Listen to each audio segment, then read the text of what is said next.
It's shaping up to be one of the most unpredictable general elections in living memory. As the parties fight for every advantage, we bring them together for the Daily Politics election debates.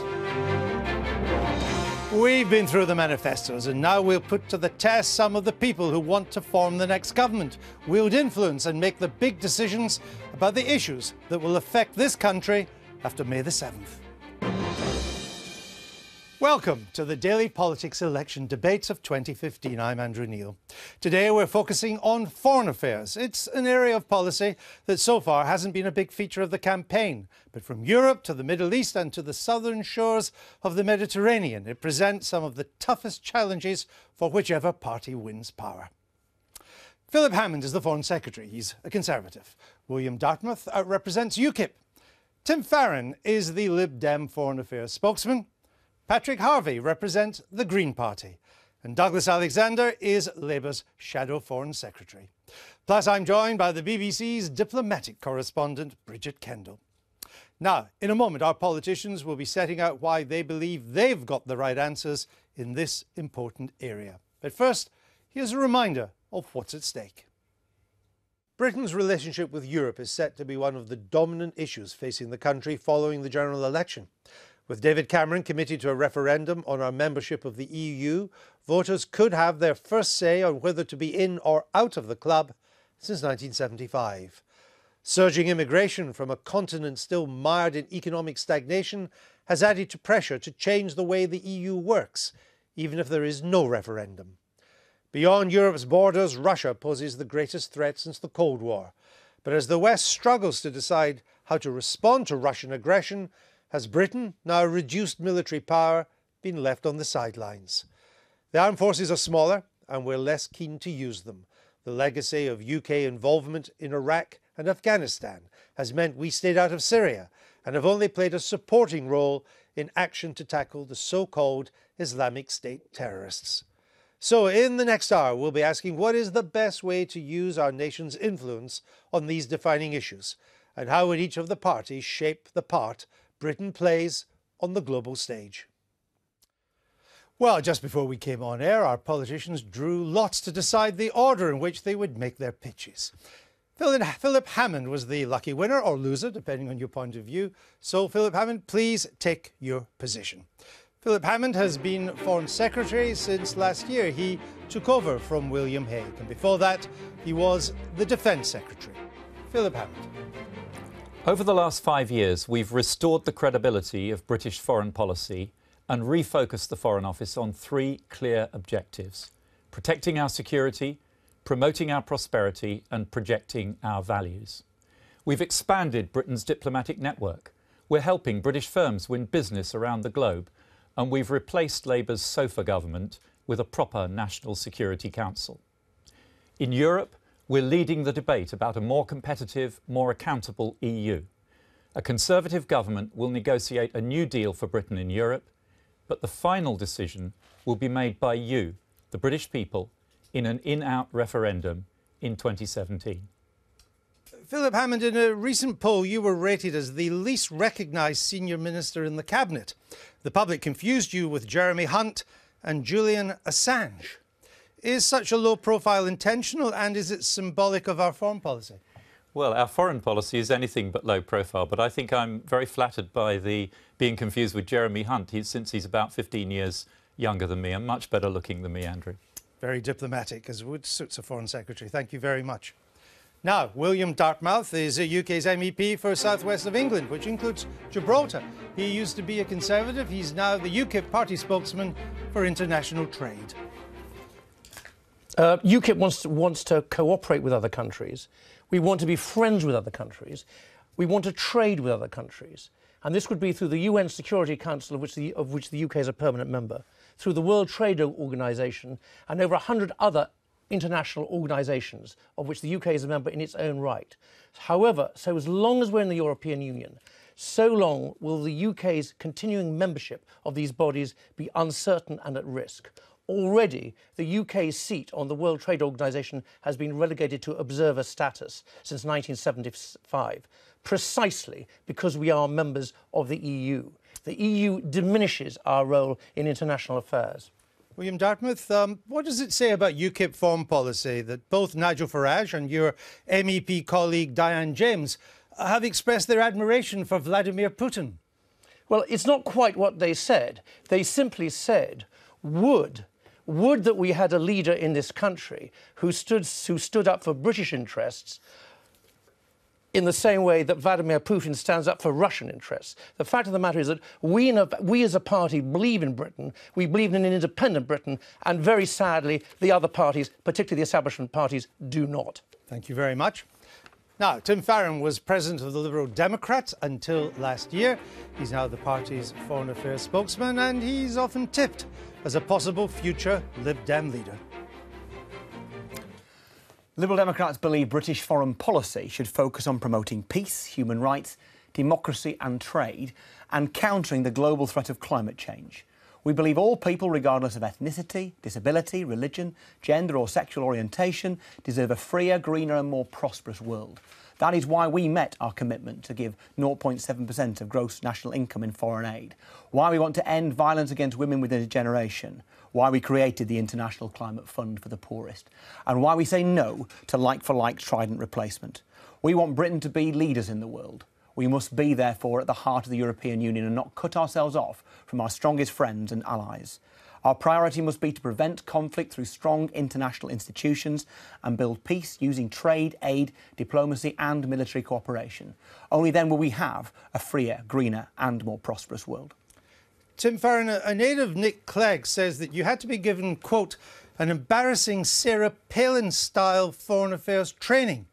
So did they give you the Bluffer's Guide to Foreign Policy for this debate? I read this also. I mean, this afternoon there's 5 of us who have keen interest in world affairs. We may have different views, but have an equal passion, I would say. Very foolish if any of us didn't spend some time brushing up on what's going on. As you know yourself, Andrew, in the last few days, our international position has changed very significantly. You should always stay on top of these things. All right, Tim Farron, thank you. Now, Patrick Harvey is a member of the Scottish Parliament and the convener of the Scottish Green Party. He was also a prominent figure in the campaign for Scottish independence. Once upon a time, not so very long ago, politicians in this country spoke of an ethical foreign policy. Very quickly that began to sound like a sick joke, as we saw not only, most disastrously, the intervention in Iraq, but this country continuing to fall lockstep with the American foreign policy interests and the interests of big business against the common good, against the security and well-being of people around the world. Too often, we're making worse the problems which face the world around us, whether that's climate change, whether it's global poverty and inequality, or indeed the arming of despotic and tyrannical regimes around the world. These things are still happening. We're still making many of these problems worse, not better. We have the opportunity to change direction, contribute to the well-being of the world on a shared basis, and recognise that our security and well-being is something we must achieve collectively. Time. OK, now you've worked with the SNP in the Scottish Parliament. So what's your advice to Ed Miliband if he has to do the same in Westminster? Be careful, but don't look a gift horse in the mouth. There are opportunities, I believe, for political parties to work together where genuine common ground exists, and that doesn't need to prevent you from being clear and challenging where there are sincere and honest differences. That's the way we've operated in the Scottish Parliament. I think Westminster could do with a dose of genuine, honest-to-goodness, multi-party democracy. All right, thank you for that. Douglas Alexander is Labour's Shadow Foreign Secretary. He served as International Development Secretary in Gordon Brown's government. He's also the man in charge of Labour's election strategy. This election is a choice between the Conservatives' failing plan and a better plan from Labour. That isn't just about how we make sure working people succeed. It's also about how Britain succeeds in a challenging and changing world. Sadly, in the face of new and emerging threats as well as enduring challenges, David Cameron has overseen the greatest loss of British influence for a generation. When it comes to Europe, he has spent years burning bridges instead of building alliances. Many Conservatives, including Philip Hammond, now say they would vote to leave the European Union, despite the damage that would do to our economy and the millions of UK jobs that rely on our links with Europe. Labour believes that the right course for Britain is reform in Europe and not exit from Europe, because there is nothing splendid about isolation in the 21st century.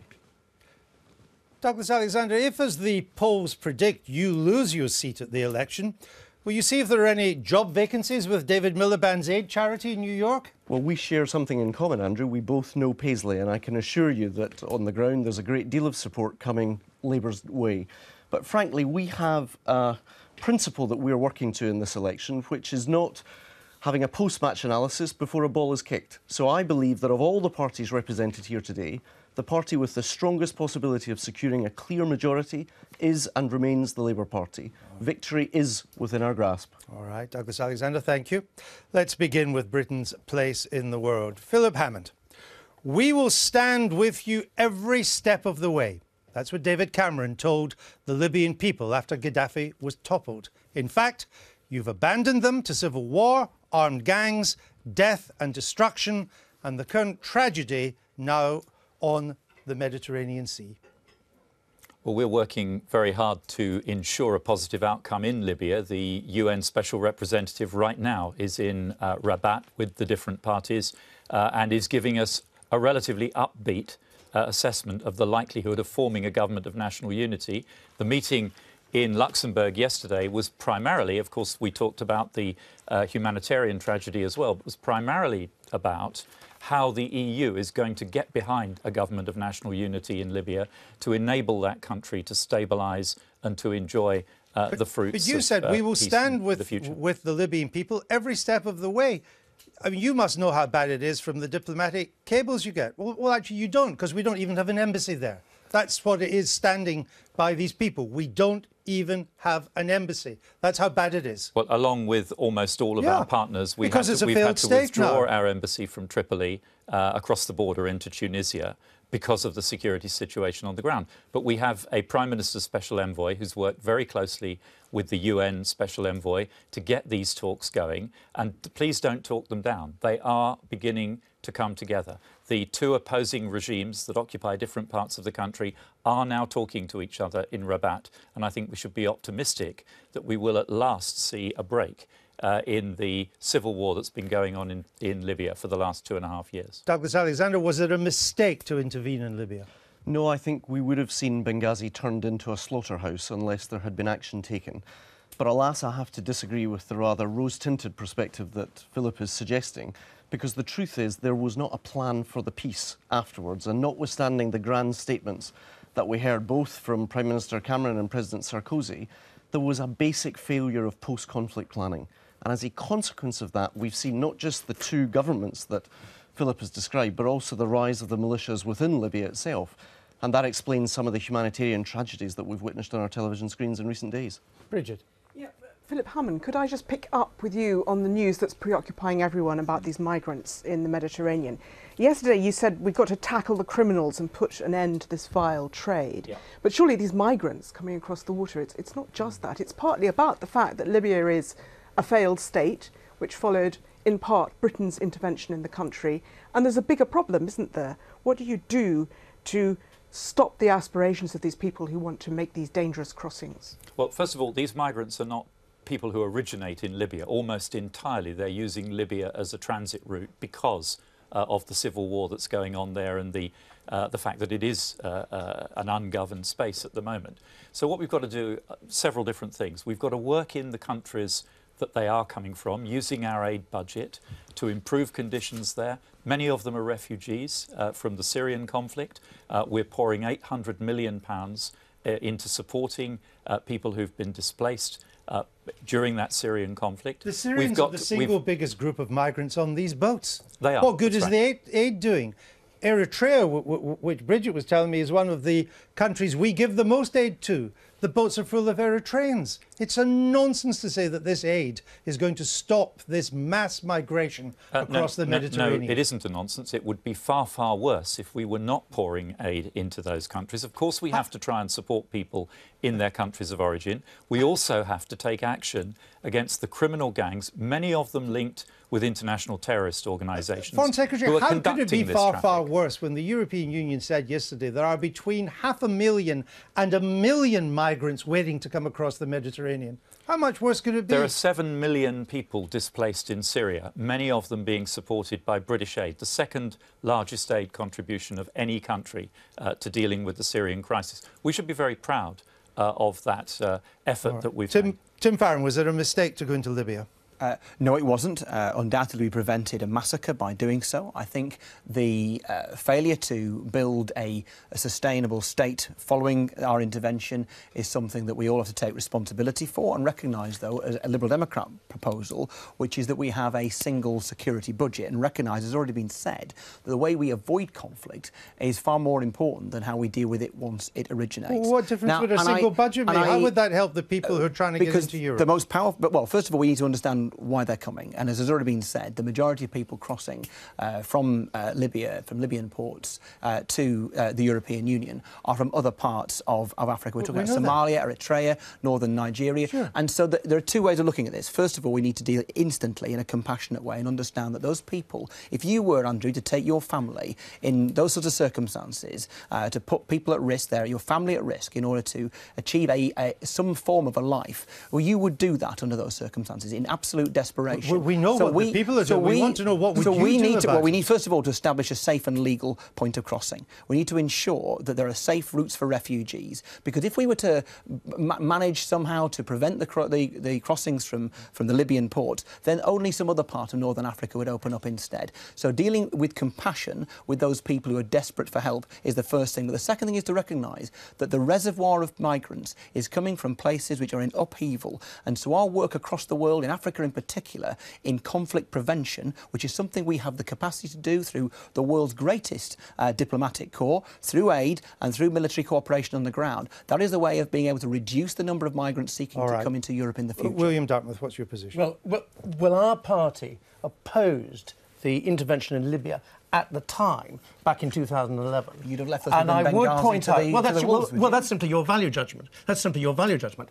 And I would also point out that the Prime Minister went to the United Nations, puffing himself up in his panoply, saying Tripoli and Benghazi are now cities transformed. The fact of the matter is it was a terrible mistake. All three of you, Mr Hammond, Mr Farron and the Labour Shadow Foreign Secretary, all voted in favour of it. So and I think that there was a civil war today in Libya if well, there hadn't been an well, intervention? you've created the British and French intervention has basically created has actually basically destroyed a state. And the fact Gaddafi. It was a one-man state. Well, he'd been running the country for 42 years, and suddenly you decided to get rid of it. Patrick and the Harvey. fact of the matter is, it's high time that you were held to account. Patrick Harvey. It's perfectly legitimate, of course, to identify one particular mistake, taking military action without a plan for peace. But that's not the only one. Let's remember that it's not so very many years since we saw a UK Prime Minister trying to rehabilitate Gaddafi, hugs in the desert and all of that. There is a lack of consistency which we have to recognise in the way that we engage with the Middle East. But what do you think we should do with what are essentially a new generation of boat people? What should we do? I'm glad you used the word people there rather than migrants, which is so often used and undermines.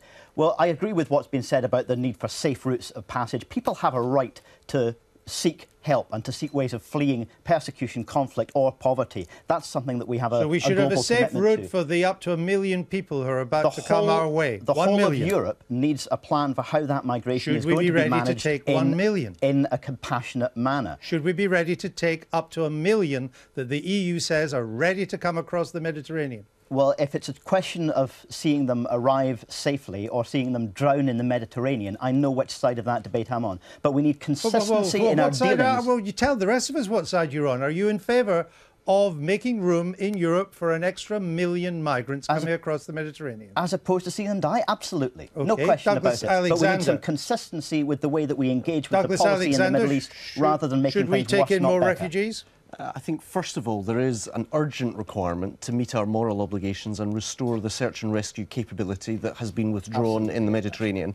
I think it is morally indefensible to say people should drown in the seas of the Mediterranean somehow to stop others coming, when all of us on this panel have acknowledged it is a highly complex series of conflicts that are causing people to leave.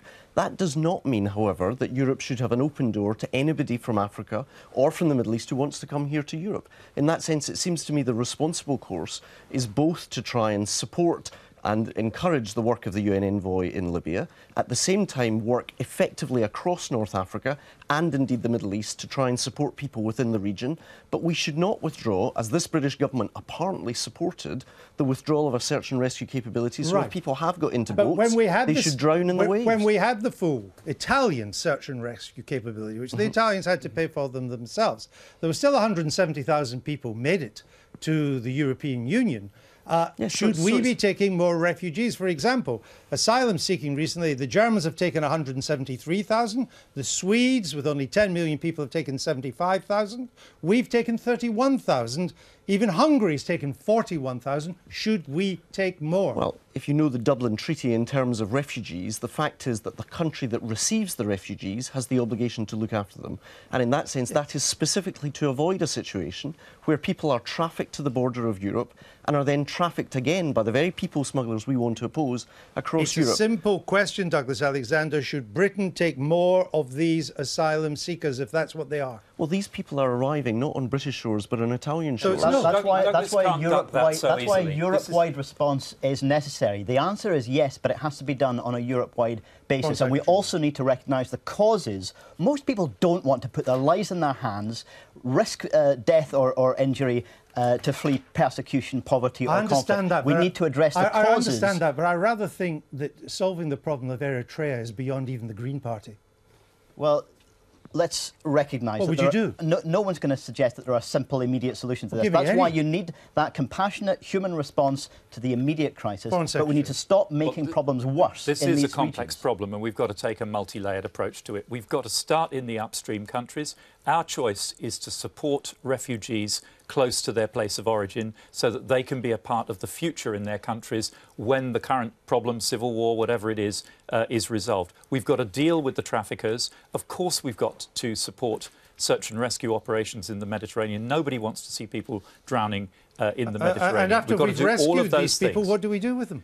If they're rescued to... the Italians will be running the operation. They will be landing in Italy. Andrew, that's a very significant concession by the Foreign Secretary, because one of his own ministers, Bana Hassanali, in the House of Lords said that Britain opposed re-establishing the search and rescue mission because it created pull factors. She said that on October 14th. It was encouraging the migrants. Have you now changed the policy? She was talking about a specific operation, Why yesterday, when you were in Luxembourg, did the words search and rescue mission not appear in any public statement? Is it now the British government's position to support the immediate re-establishment of search and rescue capability in the Mediterranean? I am not aware that we made a public statement after the meeting yesterday. The meeting yesterday was paving the way for the leaders' meeting that will take place on Thursday. But do you support the restoration of a more formidable maritime policy?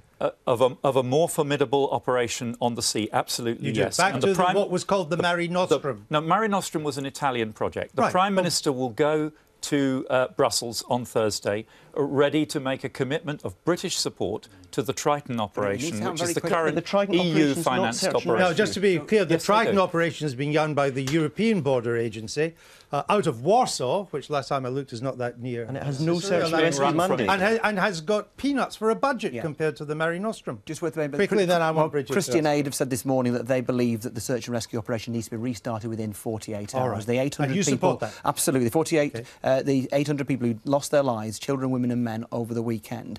There was another 700 who've died already, absolutely. Thousands died last year. And if we don't intervene now, there's been an absolute humanitarian crisis. All right. Just to clarify, Foreign Secretary, Britain was among those EU countries who argued that the EU search and rescue mission would just encourage more migrants and make the problem worse, and therefore it should be stopped. Are you now recognising that that was a wrong decision? On the operation of Mare Nostrum, the Italian Mare Nostrum programme, we, along with many other EU countries, expressed concerns about the way the programme was operating. The question was whether we recognise that there is a need for additional support now on the sea, and we But a do. lot more people And the have Prime died Minister, since- a lot more the people have Prime died Minister since will you go- voted to stop it. We didn't vote to stop anything. The Italians unilaterally decided to end Because the rest of Mare Europe Nostrum. wouldn't pony up the money to help them pay The for Italians it. decided 9 to stop the million programme. euros a month. The Prime Minister will go to Brussels on Thursday, willing to support an enhanced operation on the All right. Mediterranean. Since, let's just look at Syria, where we didn't intervene, partly largely because of Labour. Now, Mr Miliband boasted that he stood up to the leader of the free world over Syria in one of the television debates. But the fact is, David Cameron agreed to all the conditions for military intervention that Mr Miliband gave. And then the Labour whips told them there was too much unrest on the Labour backbenches. It was Diane Abbott he couldn't stand up to, not Barack Obama. No, that's not true. And actually, when Philip said earlier that you'd abolished sofa government, I was actually in the room with Ed Miliband, David Cameron, your predecessor William Hague, indeed. Nick Clegg and David Cameron and William Hague were sitting on the self-same sofa.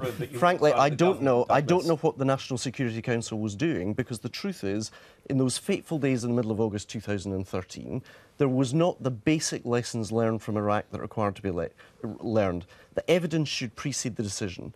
That it should go to the United Nations. There should be a vote at the United Nations, which was one of the conditions. Right, which Mr Cameron said yes. One of the conditions of our amendment. Secondly, that there should be compelling evidence from the weapons inspectors. And he said he would wait for the report. Thirdly, that the implications for the regions and time limit on the military action should be put forward. And he agreed to that too? No, what he did agree to was military action the following weekend. We said there would need to be specific terms and conditions. And frankly, Andrew, it was open to David Cameron, even at 5 minutes. Politics Please with let me Britain's finish the point, international Philip. reputation. It was open to It's David done extreme Cameron damage. to accept the Labour amendment. If your point is true, Andrew, why didn't he simply accept the Labour amendment and then it would have passed the House of Commons? Labour used to talk about an ethical foreign policy. What's ethical about allowing ISIS full sway to torture and massacre innocent Syrians? Where's the moral authority in that, and while we stand by and do nothing? Well, we're not standing by and do nothing. We're part of an international coalition confronting Not ISIL. in Syria, we're not. No, we're not, and that's because we Because were of you. invited. No, Because of Labour. Because we were invited. Well, actually, the vote at the time of August 2013 was not to confront ISIL. It was specifically in relation to chemical weapons. And anybody who suggests now that it was somehow directed towards ISIL is talking nonsense. The fact is, we are part of an international coalition confronting ISIL at the request of a democratically elected Iraqi government, with a ground force component, including the Peshmerga, the Iraqi security forces. Sadly, those conditions do not apply in Syria, but it is the case that that international coalition, including a number of Sunni countries, are themselves engaged in military action in Syria. There's nothing ethical about not being in Syria, though, is there? Well, there's just pure pragmatism in your point. No, it's not pure pragmatism. There's a question as to what can actually be achieved. And in that sense, confronting ISIL at the request of the Iraqi government, we judge as a meaningful and important contribution to confronting ISIL both in the region and internationally. I want to take a different tack on this, if I may. Do you not recognise, Douglas, that what happened in Parliament over Syria has hugely diminished Britain's status in the world, hugely diminished I can't accept the sense of reliability I can't among our accept allies? responsibility Well, for the conduct of the Conservative government. Because it was what because Labour you did suggest in that Parliament, this is playing somehow political games about the that character caused of our country. What happened in August 2013 told me a great deal more about the competence of your government. I must say that I think that what the debate on Syria showed us more than anything else was that the impact of the Iraq war, supported by Labour and Conservatives, has left a legacy. And it's left a legacy that British politicians, the British public, are reluctant to take action, even when action is justified. I'm proud that my party stood up against the Iraq war. I'm equally proud that my party stood up in favour of intervention in Kosovo. It's about doing what is wise in the interests of those people who need us the most. All right, I want to end this particular section with a question from Bridget. OK, it's a question to all or everyone, or some on the panel, which is because we're talking about Britain's place in the world, and all British politicians like to talk about Britain punching above its weight as a global leader. But not the metaphor I would choose to use, I have to admit. OK, all right. And maybe not all politicians. But what would you say to those who say Britain should recognise that there have been geopolitical shifts, which mean there are other players who are bigger, the number of security challenges are escalating and getting more complex, and the appetite here in the UK for interventions is less than it was. So maybe politicians should temper their rhetoric and reconcile themselves to Britain actually just being a medium-sized country that has to curl its ambitions and be more selective about what it does and not think it can do all this. Well, there have been so many ill-thought-out interventions, not just from the coalition, but from Tony Blair as well, of the concept of intervention in this country has been rather discredited, and we're very much against it. And we also think the House of Commons should be brought into the second-class status much sooner. Well, the coalition government has already settled for second-class status by spending less than 2% on defence. I'm asking for your view. Yes, they put all these obligations on the British military, whilst cutting defence, and aren't even prepared to accept. What is your view? Do we settle for second-class status or not? It depends how you define second-class status. All right, Tim We're Farron. in second-class status in the European all Union. Right. Tim, Bridget defined it. Tim Farron. Well, the world is changing, and our response to that world ought to change as well. Okay. We're right as a coalition government, and I think with cross-party agreement to withdraw our army from Germany, for example, we'd be wrong to spend £100 billion on a like-for-like replacement of Trident. Right, but should we settle for second-class status? When that money could instead be funding more soldiers. What's the answer to the question? And so the answer is we could be very powerful in the world. We'd just be powerful in a different way than we have. Patrick Harvey. I think the situation that Bridget has laid out has more opportunity than threat for us. If we want to move toward a situation where we recognise that our security, our well-being, not just here at home but around the world, is something collective, something about the relationships between people, between the economic and political justice that so many in the world are deprived of. Mm-hmm. That's the opportunity to move away from the bull boy tactics. I can't allow we have to punch above our weight. I want to get everybody in quickly. Douglas Alexander. It was Douglas Hurd, a former Conservative Foreign Secretary, who used that phrase 20 years ago. That's why I think it's so significant that we've seen such a diminution of British influence over the last 5 years. One of the fundamental disagreements between Philip and myself is I believe the European Union is a force multiplier for Britain in the world. We have a unique place as a member of the Commonwealth, a member of the G7, a member of the UN Security Council. We can be a highly influential country in the 21st century, but not with the weak leadership we're seeing today. Exactly. All right, Foreign Secretary, we used to punch above our weight. Now we don't even get into the ring. We still do. The truth is we are a significant power. We've got the 5th largest economy in the world. We've got the 5th largest defence budget in the world. We're one of the few countries that can field a divisional strength military force and sustain it. We are a member of the P5 on the Security Council. All right. But let me concede this. The world is changing. The world is changing. And we do support and should support countries like India playing a larger role in the international But we shouldn't settle for second-class like the UN status, Security Council. No, we should not. All right, absolutely let's not. move on now to Europe. William Dartmouth, in 2013 you wrote, "Come on, Mr Cameron, give us that referendum and do it fast. We can't afford to wait." In 2014, Douglas Carswell, who was then a Conservative MP, he's now a UKIP, he said, "We've got what we want," when Mr Cameron gave him and you that referendum. So why are you now the major roadblock to a referendum? We aren't the roadblock to the referendum at all. If it hadn't been for UKIP, there wouldn't be any referendum or any promise of a referendum. And the fact of the matter is that Mr Cameron has broken his promise so many times, he's simply not credible on this issue. But if people vote for you, they won't get a referendum.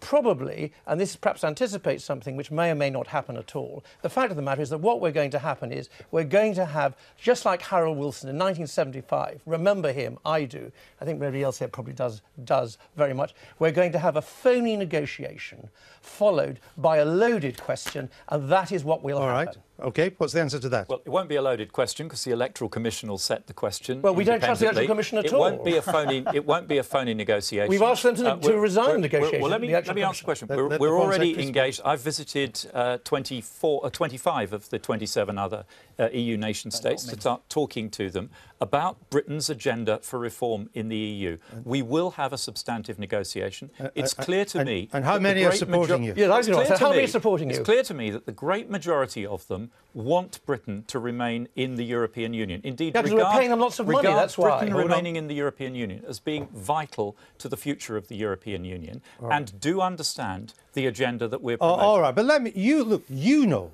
I know, everybody in this panel knows that the chances of a major repatriation of powers from Europe being negotiated by 2017 is close to zero. I disagree Why not with that. just I disagree admit with that. If you talk to the new Vice President of the Commission, Frans Timmermans, he is already looking at a package of reform that involves doing things where they can be done best, where things can be done at national level, allowing them to be repatriated to national level, so that the big decisions can be taken in Brussels. That would require some treaty change, wouldn't it? Those decisions that are national level decisions can be made That would require treaty level. change. In due course, it very well You're not going to may get that before 2017, Bridget. The Germans already made it very clear from the very moment this was raised that they will not accept treaty changes. They worry there'd be a Pandora's box where all the other members of the EU would then want to change things according to what they want. And the same with the French too. They don't want to. How are you going to convince voters? Depends which Germans you talk to. There are other Germans, like the finance minister, who say that treaty change will be essential to secure Germany's objectives around the governance of the Eurozone. So we believe that treaty change will have to happen, not just because of Britain's demands, but because of the German requirements around governance of the Eurozone. That gives us our opportunity. Right. Douglas Alexander, we've had referendums on the voting system. We've had one on Scottish independence that may have not passed your attention. We've had one on whether London should have a mayor. We've had one on whether the North East should have an assembly. But you wouldn't give us a referendum, and you won't, on the much more important issue of whether Britain should stay in the EU or not. Why? Well, we've said the right time to have that referendum is when there's a significant transfer of power from Britain to Brussels. We're not going to... Just let me finish the point. We're not going to succumb to the view that was set out by Philip, that on an arbitrary timetable by 2017, you will see a referendum. We're being very open with the British public about that. The right time for a referendum would be when there was a transfer of powers. I don't think anybody believes we're going to see that. Why not just have an in-out? Why not resolve this issue for at least a generation? Well, anybody who knows Scotland will appreciate that the issue of Scottish independence has not been entirely resolved by the referendum, so I think there's little credence in that argument to start with. Secondly, if you remember, after the last referendum in 1975, incidentally delivered by a Labour government... Which did resolve matters. Only a few years later, the Labour Party, I think wrongly, but at the time argued for leaving the European Union. So the idea that UKIP is going to pack up its tent and go home after a referendum in 2017, I think is a little naive given the experience of Scotland at the moment. Okay. Tim Farron, in 2008, Nick Clegg protested that we had, quote, been signed up to Europe by default. Two generations have never had their say. Now he says that talk of a referendum risks uncertainty that would have a chilling effect on jobs and growth. I mean, you're about as consistent on the referendum as you are on tuition fees. No, 4 years ago, you will remember that Philip Allen and I walked through the same lobby in favour of the Euro Pact, which enshrined in law a referendum on in-out of the European Union at the point that it's triggered by an external factor, i.e. treaty change. That's an absolutely right and wise thing to do. I agree with Philip Allen. But you used to be in favour of an in-out referendum. I agree with on those terms. What I've always not just on treaty change. No, you used to be in favour of why won't they give people a real say in a real referendum? That was the Lib Dems in 2008. No, on that basis, we've said it was about treaty change. On the I'm sorry. And only that was about. Excuse me. The Lib Dem document said only a real that was about referendum. The Lisbon Treaty. Hold on. Only a real referendum on Britain's membership of the EU will let the people decide our country's future. Labour don't want the people to have a say. You said there was no. Let's have it after treaty. So this is about the Lisbon Treaty back in 2008, and I indeed voted for a referendum on the Lisbon Treaty. No, I'm sorry. You then went on to say the Conservatives only support a referendum on the Lisbon Treaty. Which they did at the time. You wanted a straight... So they've changed their position. We've been consistent. No, you wanted an in-out one. No, and indeed, and that's what I said at the time, and I voted for a referendum on the Lisbon Treaty. You've changed. And our policy has been since then, and remains today, and was the Tory party policy until they got terrified of UKIP, that we should have a in-out referendum at the point it is triggered by an external factor. Why are you guys terrified of the electorate? Why not ask the electorate? With every reason. Look at the European elections. So the point is this. We believe there should be a referendum. The one thing you shouldn't do, William's position is very wrong, be damaging for Britain. I'm about to say a nice thing about you, so be quiet.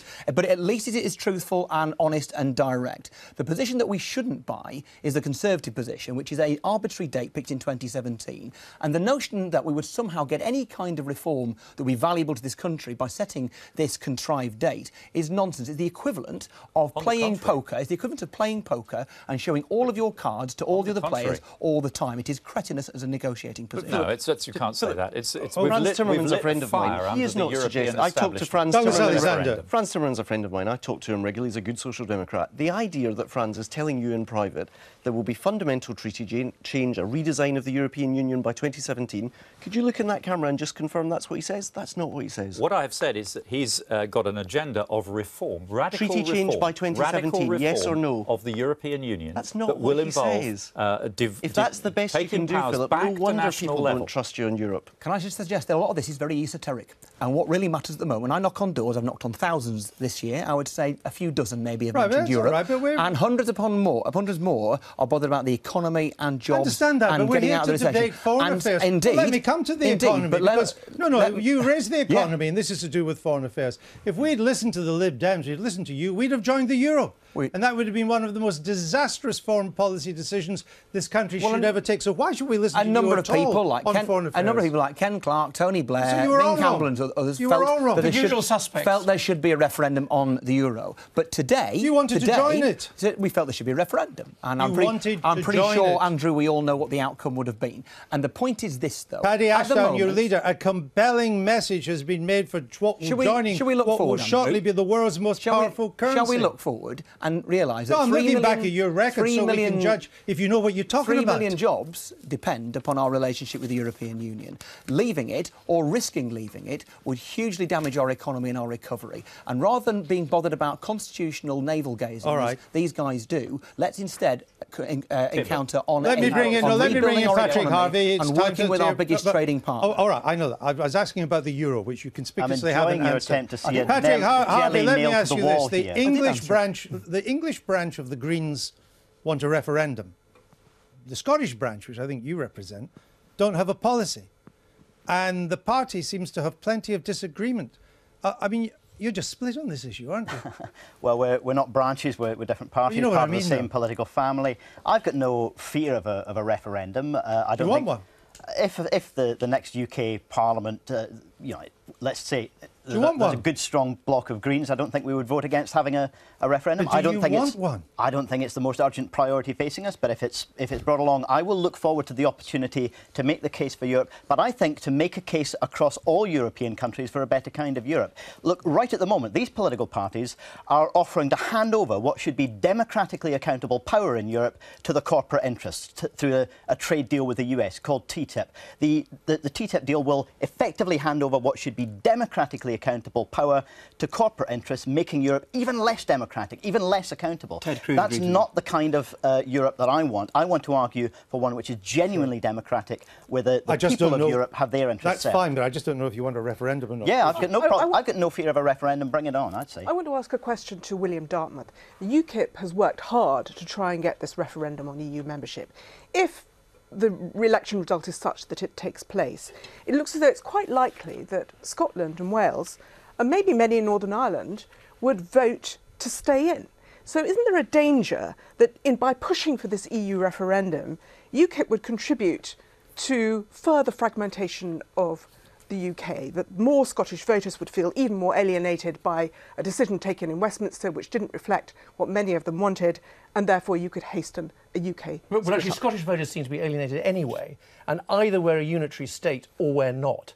But I must just lightning say, on negotiating of the terms, Mr Juncker, the President of the Commission, said that free movement of people is a pillar of the European Union and cannot be changed. And that is on tape. And Mr Carswell, Douglas Carswell, your Member of Parliament, said that he wants to see a European Union in which free movement of people remains. He's your most senior member. Well, Mr Juncker, unfortunately, is a lot more influential on what terms are going to be offered to Britain than my esteemed colleague Douglas Carswell. And frankly, that is an irrelevant debating comment that does disservice to your office. Free movement of capital without free movement of labour is just a recipe for even deeper exploitation of people in the labour market. If you believe in free trade, I think we should have fair trade, not necessarily free trade, but if you believe in free trade, why can you be against the idea that people are free to sell their labour wherever they choose to? I point out that in the North American free trade area, one of the most successful free trade areas in the world, there's free movement of capital, goods and services, but there's not free movement of people. Let's not take America as a model if we believe in a fair and equal society. And I would also point out, and I must just put this into the thing for Mr Alexander and Mr Farron, which is they were both peddling this myth about the millions of jobs. That only works if your proposition is that all the trade would cease. So is your proposition that all trade would cease? And if it is your proposition, I would remind you that the amount of trade that takes place between the top 20 states who are not members of the European Union and the European Union is is they left largely no Douglas Alexander. Excuse me, there's no point talking at once. Are you saying Oliver, stop? You've asked your question, let him answer it. Let me Douglas answer. Alexander. I think it makes no sense to shrink our domestic market from 500 million consumers to just 60 million consumers. Of course it would be possible to continue to trade. The question is, on what terms? Why would we want to give up the right, as Norway has given up the right, to set the terms of that huge single market of which we're part? And I would say that respectfully to Philip. Even Margaret Thatcher was determined that Britain always had a seat at the table when issues of the single market came up. That's why there is such dangerous nonsense talked by UKIP when it comes to the economic interests of working families across the country. Well, I simply point out to you that we only have 8.24% of the weighted votes in the Council of Ministers. We have and according to 8.24 could be very important. 8.24%. We have no votes.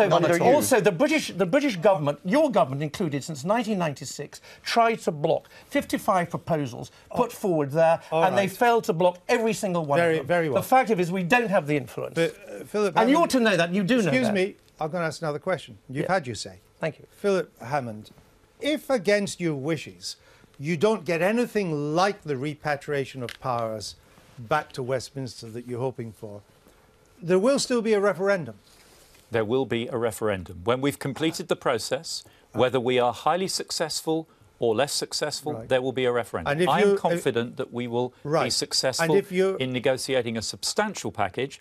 Whether it's good enough is not going to be my decision or David Cameron's, it's for the British people. But you will take a position yourself. If you're less successful than you hope, will you recommend we stay in or come out? Well, that will depend on the package that we negotiate. Well, let's assume it's not that successful. Obviously, as we've said, we rule nothing out. We will look at the package that we achieve and we will make our position clear to the British people at that stage, but we rule nothing out. All right, let me stick with you as we move on to aid, Philip Hammond. Given the cuts that are being made around the country, given the levels of austerity that have still got to come, you're looking for another £30 billion worth of cuts in the new Parliament. Why is it right to spend £12 billion a year and rising on foreign aid? Look, I recognise that this was a controversial decision that all the major parties have signed up to. And I think what we have to do now is make sure that our aid budget, which is a major tool of our diplomacy now as one of the most important aid donors in the world, is used wisely and in our interest to prevent conflict, to address the problems of poverty and instability that are driving the migration flows. So we need to make it work with the grain of achieving our other broader objectives, not just eradicating poverty, but dealing with conflict and instability as well, helping to dampen migration pressures. So how has that worked in Eritrea? Well, we had this discussion earlier, and how has it worked in Somalia? It is working. How has it worked in Pakistan? It is working. The situation would be far, far worse if we were not contributing to those countries in the way we are. How does it help to combat poverty? Hold on, I'm asking the question. How does it help to combat poverty? Which I think most people would like to do and would hope that was the purpose of the aid budget, when out of that 12 billion, 1.4 billion is spent on consultants. Well, it depends what the consultants are doing, but let me give you another example, Andrew. £1 billion over the next Parliament will be spent immunising 76 million children in the 28 poorest countries that we target. As a result of that programme, 1.4 million children's lives will be saved. Now let's go back to the debate we were having half an hour ago about search and rescue in the Mediterranean. When we can make an intervention like that, sustained over 5 years, and save 1.4 million children's lives, surely that is the right thing. You don't need 12 billion. You don't need 12 billion to do that. For the country with the 5th biggest economy in the world to do. Douglas Alexander, if you want to give foreign aid, but you think 12 billion is a bit too much in our current circumstance, and that you certainly don't want it pegged to the GDP as a percentage, who should you vote for? Well, that's a judgment for voters. Let me be clear. The Labour Party's position is that the Labour Party's position is clear. We should stick to the commitment that's been reached in terms of 0.7% of GNI for two reasons. We think it is morally right in a world that is as grotesquely unequal as the world we live in today, and we also think it's strategically wise, both because it enhances Britain's standing in the world, it allows us to influence the reduction in poverty in many of these countries. And actually, when you say where it's working, one of the extraordinary features of this generation has been the extraordinary fall in global poverty. Now, of course, the rise of South and Southeast Asia, East Asia in terms of China, has made a massive contribution to reductions in global poverty. But at the same time, we are seeing extraordinary gains in terms of education amongst young people, inoculations, vaccinations. Look at the extraordinary work, for example, the Gates Foundation is doing with the Department for International Development to eradicate polio in this world. I'm not going to apologise to anybody for that kind of extraordinary life-changing work. All right, Bridget. I'd like to ask you, Tim Farron, to explain to people, why is it that foreign aid has become so sacred, now enshrined in law as a percentage? Because, OK, it's part of conflict prevention and it's part of eradicating poverty, but it's only one tool in the toolbox. And so why ring-fence foreign aid when foreign and security policies become so vulnerable to cuts? There isn't a commitment to 2% on defence spending, as NATO would require it. The cuts in the Foreign Office, there's been a slew of parliamentary reports in the last couple of years warning that the Foreign Office has been cut to the limit, with the risk of further eroding Britain's global influence. So why all this focus on aid? So, Bridget, it's about simply doing the right thing. If you think about the pressure that we face as a country, as an economy, as a government in terms of our overall spending, the reason there is that pressure is because there was a financial crash in 2008, put bluntly, the result of greedy and stupid bankers and politicians across the world. Wouldn't it be absolutely outrageous if the people who paid for that were the poorest people in the world? We do not balance the books on the backs of the world's poor. That is why we should be proud, not apologetic, of our 0.7% commitment. But you would, wouldn't you, William Dartmouth? No, I think that's actually complete rubbish. I mean, let's just put it in the context. In the Blair-Brown Labour government, expenditure on aid was about 7 billion. It's now gone up to 11.5 to 12. It's increased by 53% in a very short space of time. They don't have the ability to spend this amount of money wisely. That's why, as Andrew said earlier, there's £1.4 billion being spent on outside consultants. £6 billion of the aid budget isn't even being spent by the UK at all. It's been given to the World Bank, the European Union, and even the good old European Union. I mean, the fact of the matter is that this was simply a device by the Conservative Party to try and get Guardian voters to vote for them. And the fact of the matter is, it just doesn't seem to be working. And I'll make one more lightning point, if I may.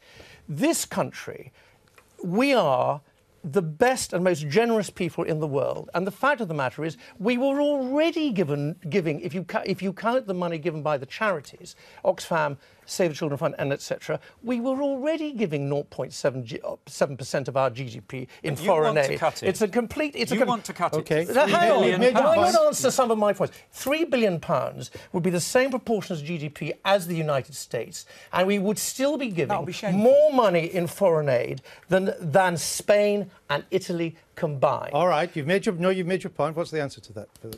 Well, the answer is that we've made a judgment that 0.7%... A bad judgment. Well, it's the UN. We've made a judgment. It's a UN target. Hold on. It's a UN target, and the major parties have made the judgment that a rich country like Britain committing to that 0.7% puts us on moral high ground. It's the right thing to do, but it is also very much in our national interest. Well, now, to pick that budget up and to use it in a way that delivers other secondary goals, including reducing migration, improving our security, helping with counter-terrorism around the world. We use this programme, for example, in Pakistan, where many of the terrorist threats facing Britain today originate. You could not make a better investment than investing in primary education, giving young men and women the prospect of a job and a future, rather than turning them towards radical organisations. You mentioned Pakistan, and we give quite a lot of aid to Pakistan, you're right. And I believe that's the same Pakistan whose government has just started a new investment in a new generation of battlefield nuclear weapons. Which we very much regret. But we still give them the money. We very much regret. We target our aid directly on those who need to receive it. So that they don't have to spend in schools, they can spend it on nuclear weapons. Andrew, regrettably, we're hardly in a we're not in a world. Regrettably, we're not in a world this guy where and all of the other parties here want to retain and replace nuclear weapons in this country. At the same time, I'll come to you in a minute. But regrettably, we don't exist in a world where governments will always set the priorities that we should. Patrick, no, hold on. I'm coming to Patrick Harvey. Patrick Harvey, you would increase the aid budget. You'd make it even more than the 12 billion and rising.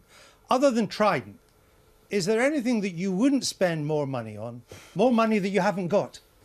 Well, we've made it very clear that we're the only political party setting out a genuine opposition to austerity by talking about a wealth tax, a financial transaction tax, other means of raising revenue. Look, every one of us standing, or in your case sitting in the studio, is a wealthy person being paid a very high salary for the work that we do.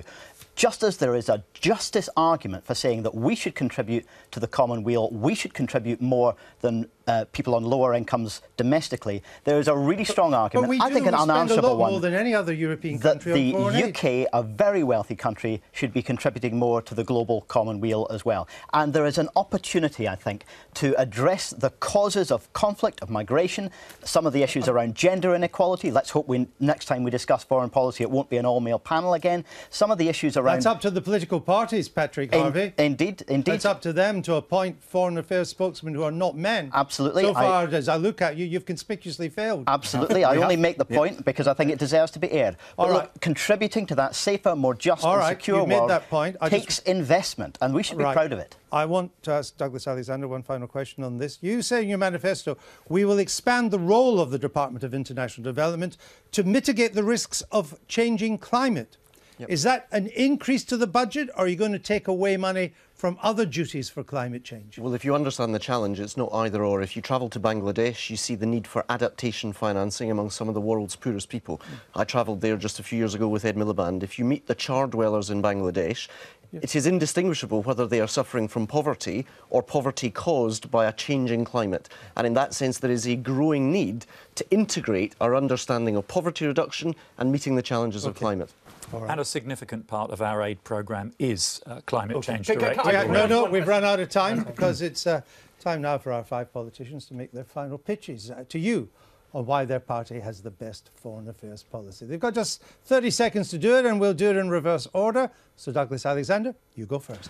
Today's debate has confirmed there is a real choice on this panel between isolationism and between internationalism, between a Conservative Party divided on the issue of exit from Europe and a Labour Party committed to reform within Europe.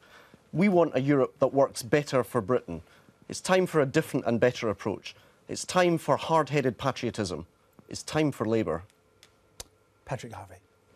I believe that slashing our commitment to aid and development around the world would effectively be cancelling our subscription to civilisation. We should be proud of the commitment that we make to the well-being of others around the world, not just because it's the right thing to do, but because it's in everyone's collective interest as well. But we need to go further and restrain some of the free trade policies, some of the big business interests which control governments around the world, and stop arming dangerous regions of the world. We're putting more weapons into those regions is only going to lead to greater instability. There is a need for a real and radical change of direction in foreign policy. Tim Farron.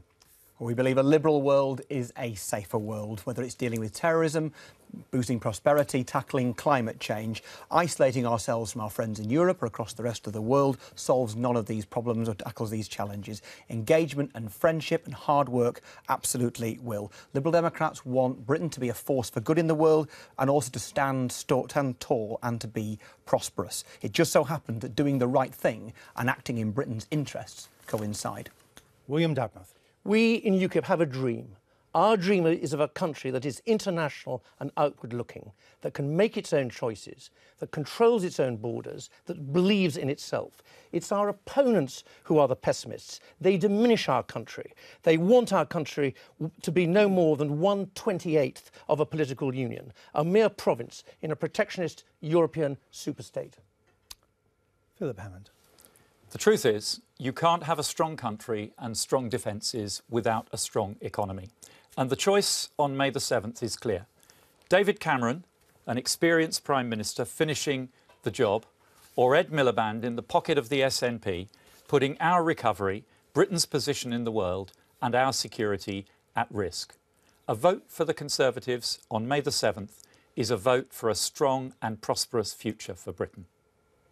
And that's it for today's debate. My thanks to all of our guests and to Bridget Kendall.